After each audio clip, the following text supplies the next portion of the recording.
nunggu apa yang bisa disajikan oleh Sintayong. Apalagi mungkin target utama dari Persija di market nanti mencari striker yang bisa produktif ya. Dan atensi mungkin tertuju kepada Cedric Moraes.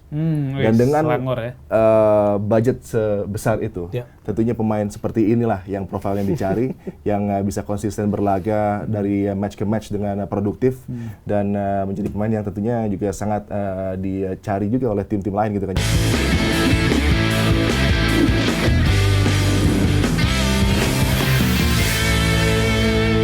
Ini selain League Cup juga di Super League untuk musim depan tuh ada regulasi yang menyatakan bagi klub-klub yang menggunakan pelatih asing wajib memiliki satu asisten pelatih lokal nih.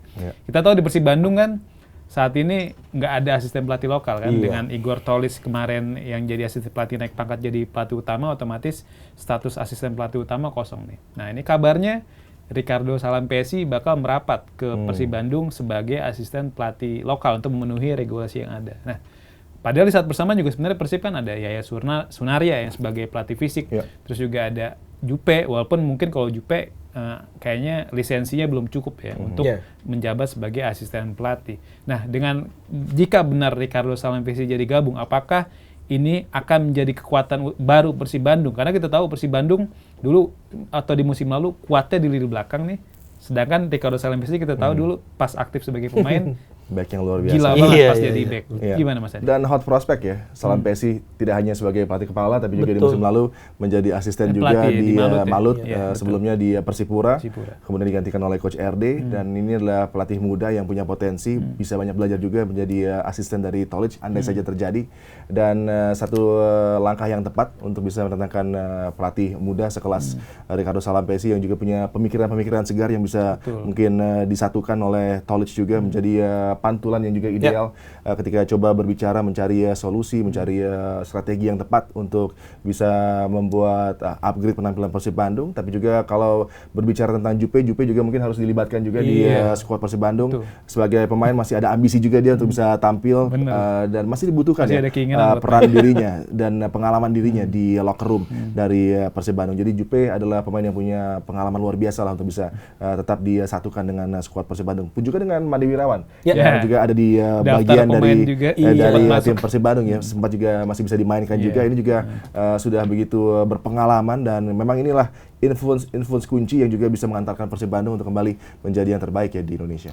Iya, salah satu kenapa harus ada pelatih lokal di staf kepelatihan mungkin sebagai jembatan dari EPA 20 juga kan. Kan ada EPA 20, EPA 18 gitu. Menurut gua pemain-pemain muda itu kan akan lebih safe dengan pelatih yang secara komunikatif lebih dekat dengan mereka gitu. Tanpa mengecilkan pelatih asing yang punya latar belakang yang berbeda atau bahkan mungkin baru menjalani musim pertamanya di Indonesia gitu kan. Tapi adanya pelatih lokal menurut gue selain jadi jembatan buat EPA itu juga memperdalam bank pelatih Indonesia sendiri. Karena gini, di tiga musim terakhir deh sejak era Liga 1, itu kan semua pelatih asing semua. Pelatih yang sebetulnya kita sadar dia adalah pelatih lokal yang bagus, karena nggak ada space, akhirnya ngelatihnya di Pegadaian Liga 2 gitu. Yang akhirnya jadi parameter, kok pelatih lokal semuanya di Liga 2? Karena pelatih asingnya menjamur di BRI Super League gitu. Dan kalau berbicara tadi mengenai Ricardo Salampessy, gua ya kalau dari personalnya dia ya, karena kan gue juga bukan bobotoh gitu, jadi ya oke aja kalau emang beneran Ricardo ada di staf kepelatihan Igor Tolic. Kalau mau berkaca dari backgroundnya dia kan dia juga dulu adalah pemain dengan jam terbang di tim nasional yang bagus. Terus juga di Malut, tadi Mas Adi bilang dia orang yang lebih sering ada di touchline dibanding Henry Susilo sendiri. Artinya dengan kedekatan dia dengan pemain Malut United yang saat itu mungkin juga satu suku ya sama dia gitu kan. Artinya ini membuat Ricardo Salampessy adalah orang yang memang sudah tahu caranya menghandle pemain di luang ganti gitu. Dan itu penting buat klub dengan skuad setebal Persib musim depan. Ya, kita sedikit bergeser ke Persija ya Mas Adi dan Mas Pas Wildan. nih, warnanya oranye. Wah, oranye pas banget ya. Karena lagi hujan. Kita tahu Persija sudah bergerak di pasar transfer. Kita tahu dalam konversi pers Sintayong kemarin, Sintayong bilang Persija udah dapetin Peralta. Nah tentunya Peralta kan bukan rekrutan terakhir nih, karena Persija juga kabarnya sudah mengamankan jasa gelandangnya Kerezo Osaka tuh, Kyohei Yoshino. Ini kalau lihat dari CV sih oke banget ya, dia tingginya 180 cm, posisinya gelandang sentral atau CM. Ini bisa jadi pesaingnya Van Basten dan Fabio Calonego tentunya kan. Dan dia juga pernah bawa Sanfrecce Hiroshima juara Liga 1 Jepang atau J1 League di 2015. Sama Hajime Moriyasu ya? Nah, sama Hajime Moriyasu, bener banget. Ini apakah memang dengan kehadiran Yoshino, apakah tanda-tanda kayaknya Sintayong akan banyak datengin pemain-pemain asal Asia nih, atau pemain asing asal Asia gitu? Sangat mungkin, apalagi ada kualitas yang bisa ditawarkan pemain-pemain J-League. Dan Kyohei Yoshino, pemain yang punya kemampuan luar biasa menjaga balance permainan tim. Late runs-nya juga menarik menuju ke penalty box, dan bahkan ada gol-gol yang bisa dia lesakan dari tepi-tepi kotak penalti, dan juga mampu untuk bisa mendominasi lapangan tengah. Ini menjadi hal yang sangat signifikan dan dibutuhkan oleh Persija untuk memperkaya variasi dan membuat tim ini bisa berkembang lebih dahsyat lagi ya dari segi tadi kestabilan permainan, menjaga transisi juga. Karena kan Persija dikenal sebagai tim yang sangat-sangat ekspansif dan dibutuhkan penyeimbang di sana di lapangan tengah untuk bisa melakukan cover di multiple position di zona lapangan tengah dan juga pertahanan. Iya, kalau kita lihat kan Persija musim lalu J-nya Janeiro kan katanya kan. Brazil semua. Itu juga dikonfirmasi sama manajemen lah, ada di sebuah podcast bilang bahwa musim depan katanya pemain asingnya akan lebih berwarna. Bervariasi. Lebih bervariasi, bahkan kalau bisa mendatangkan dari berbagai benua katanya. Dan satu langkah yang diambil manajemen dengan merekrut Sintayong aja kan sebetulnya udah statement bahwa Persija nggak mau loh 3 tahun ini selalu dibelakangi sama Persib Bandung gitu. Artinya ada satu sosok yang diharapkan bisa disegani sama pemain dan juga supporter. Karena kalau kita lihat musim lalu benchmarknya Persija ini tinggi banget. Di musim sebelumnya Persija itu peringkat 7 loh. Tapi ketika di musim ini menjadi peringkat ketiga, supporternya itu marah karena udah beberapa tahun di belakangnya Persib Bandung terus. Padahal kalau kita lihat dari sebuah peningkatan prestasi, which is itu meningkat dong. Di tangan Mauricio Sousa, di mana dari peringkat ke-7, Persija dibawa ke peringkat ke-3. Tapi ya itu, karena ada bumbu-bumbu lain di luar lapangan, artinya tugasnya Sintayong mungkin ya, kalau tadi Mas Pur bilang, besar juga kemungkinan buat ngangkut pemain-pemain yang satu suku sama Coach STY gitu kan, bisa dari Korea Republic, bisa dari Jepang bahkan dengan pengalaman dan nama besarnya Sintayong ya, bukan nggak mungkin ada nama-nama kejutan lain yang bisa didatangkan sama Persija. Level timnas Korea juga mungkin. Betul. Dan level timnas kita. Hong Inbom. Benar. Selain pemain asing juga dengan kehadiran Sintayong di Persija, tentunya yang jadi menarik ketika siapa aja nih mantan pemain anak asuh Sintayong di timnas Indonesia yang bakal dibawa ke Persija. Itu pasti rame banget dibahas. Kita tahu Pratama Arhan baru banget berpisah sama Bangkok United. Padahal kontraknya masih ada ya. Tuh gue sayangin banget sih. Ya kan? Arhan kan, padahal kita harapin dia bisa stay di Bangkok, ya kan. Terus seperti Asnawi di Port FC gitu. Terus juga ada Witan yang saat ini sebenarnya masih di Persija tapi gencar dikaitkan sama Garuda Yaksa. Nah, apakah dengan kehadiran Sintayong membuat Arhan kira-kira bakal ke Persija, termasuk juga Witan, akhirnya udah gue stay di sini aja deh, ada Sintayong ini gitu. Iya, Sintayong bisa menjadi magnet, bisa menjadi pemikiran kedua bagi pemain yang mungkin berpikir akan mencari tantangan baru, mencari klub baru. Witan menjadi casing point, dan Witan juga sangat dipercaya ketika Sintayong menjadi pelatih kepala timnas juga. Dia tahu betul kualitas yang bisa ditawarkan. Timnas era Sintayong Witan kan? Witan Sulaiman. Dan caps terbanyak ya Arhan gitu kan. Dan ini adalah pemain yang mungkin sangat dibutuhkan juga oleh Persija, oleh Sintayong untuk bisa mengimplementasikan ide dan cara bermain Sintayong di Persija, karena akan ada style yang jauh berbeda, mungkin 90 derajat lebih ya. Dari pelatih sebelumnya menuju ke Sintayong dengan gaya yang mungkin lebih memperkuat atensi kepada defensive solidity, kemudian counter attacking. Ini menjadi hal yang menarik. Tapi apakah ini akan cocok dengan kesukaan dari supporter juga sangat menarik. Karena mungkin Persija dan para supporter ingin bahwa tim ini tampil dengan menekan high line tinggi dan kemudian beraksi di sepertiga akhir bidang permainan lawan dengan dominasi possession. Tapi ini mungkin bukan approach yang biasa dilakukan oleh Sintayong. Jadi pemilihan Sintayong juga sangat menarik, tapi tentunya dengan reputasi dia, dengan kemampuan yang sudah dia berikan untuk timnas, ada jejak rekam yang begitu luar biasa dahsyat, dan harapannya bisa bersinergi ya dengan Persija. Dan ini menjadi salah satu contender untuk menantang Persib Bandung misalnya untuk bisa uniknya berebut gelar juara. Mas Adi, Sintayong ketika sesi konferensi pers, kita tahu kan Sintayong dikenal sebagai pelatih pragmatis ya. Maksudnya pelatih yang ngikutin terkadang defensif tapi kayak defend counter gitu.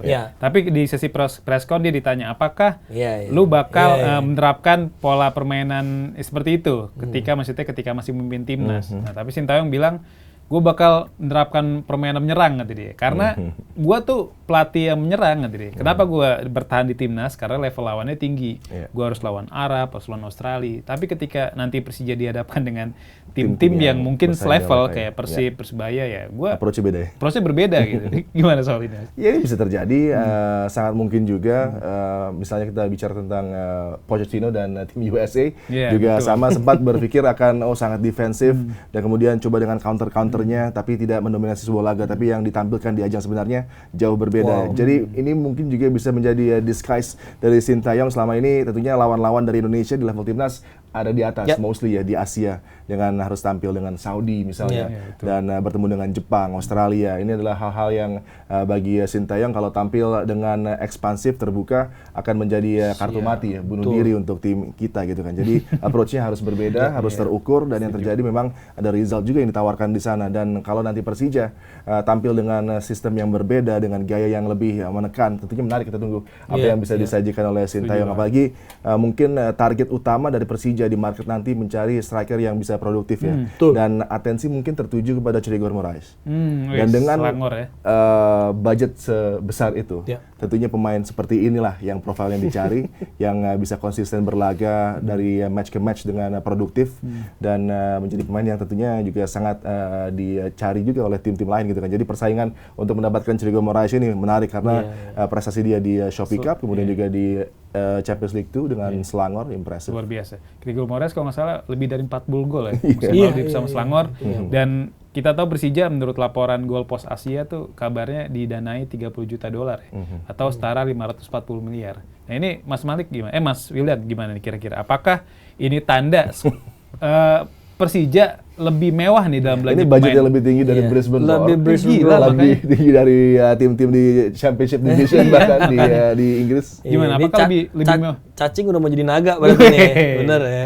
Gimana nih? Apakah lebih mewah ketimbang Persib atau tim-tim lain nih, Mas? Kalau mewah kan sebenarnya yang kalau gue nggak tahu ya, maksudnya itu hal yang cuma manajemen Persija yang tahu. $30 juta ya. $30 juta itu buat satu musim penuh sebagai biaya operasional juga kan, kita nggak tahu kan. Biaya operasional juga gede banget. Pasti akan lebih gede banget juga gitu kan, apalagi buat Persija yang sekarang dilatih sama Sintayong gitu kan dealnya. Tapi salah satu hal yang menarik buat gua tunggu dari Persija di bawah pelatih asal Korea ini ya, yang kita juga udah tahu profilingnya, dia begitu dicintai sama masyarakat. Dia ini kan dulu pernah nggak disukai juga sama The Jack. Ketika dia terlalu banyak ngambil pemain-pemain mudanya Persija. Menjelang kualifikasi Piala Asia U23 dulu tuh. Zaman Thomas Doll kan dia sempat ini. Dan budaya, kita kesampingkan berbicara mengenai tim nasional Indonesia. Budaya sepak bola Indonesia itu kadang supporter lebih mencintai klubnya dulu. Baru go to timnas. Itu yang membuat The Jack waktu itu sempat clash lah. Ada di posisinya Thomas Doll. Karena mau nggak mau kan pasti membackup Thomas Doll sebagai pelatih yang saat itu juga membawa Persija ke ranah yang menurut gue sangat positif. Runner up kan. Terakhir kali menang sama Persib itu di tangan Thomas Doll. Iya, artinya harus ada twitch moment juga yang bisa diberikan sama Sintayong ke hati The Jack Mania gitu, bahwa gue dulu pernah ngambilin pemain lo dan pelatih lo dulu nggak suka lo sama gue. Artinya sekarang gue ada di tim lo nih, gue membawa tim lo ke satu generasi yang baru yang dinantikan. Apalagi kan kalau kita tahu Sintayong juga dulu hobi pas sama pemain muda, di timnas juga dia cutting generation. Persija sekarang punya pemain kayak Rehan Hanan, punya Arliansyah Abdul Manan, punya Aditya Warman gitu, pemain-pemain muda yang gue sih menantikan nih sama Sintayong bakal diapain nih pemain-pemain kayak gini gitu. Upgrade sih harapannya. Harapannya sih upgrade. Diberikan kepercayaan lebih. Betul, tapi satu hal yang tadi Mas Adi bilang, selain jadi magnet, yang udah jadi magnet duluan adalah pelatih kiper Persija, Yo Jae-hoon itu udah mau ditarik jadi pelatih Persija. Kita tahu Yo Jae-hoon semenjak datang jadi pelatih kiper Persija, oke banget. Wah, Ardiansyah jadi UFO itu. Iya, makanya. Iya, jadi kalau gue melihatnya dia totally jadi magnet, tapi yang menarik adalah apakah Sintayong bisa menghadirkan twitch moment yang bikin The Jack benar-benar cinta mati sama STY, karena Boyan did it with Bobotoh gitu. Ini akan jadi perdebatan luar lapangan yang akan terus menarik lah buat ini. Tinggal kita nantikan apakah Sintayong bisa menjawab harapan dari The Jack Mania akan gelar juara yang terakhir kali diraih tahun 2018. Karena bukan nggak mungkin juga Mas Bur, Mas Adi, kalau kenapa-napa di 5 pertandingan atau 10 pertandingan awal, we never know what happens next.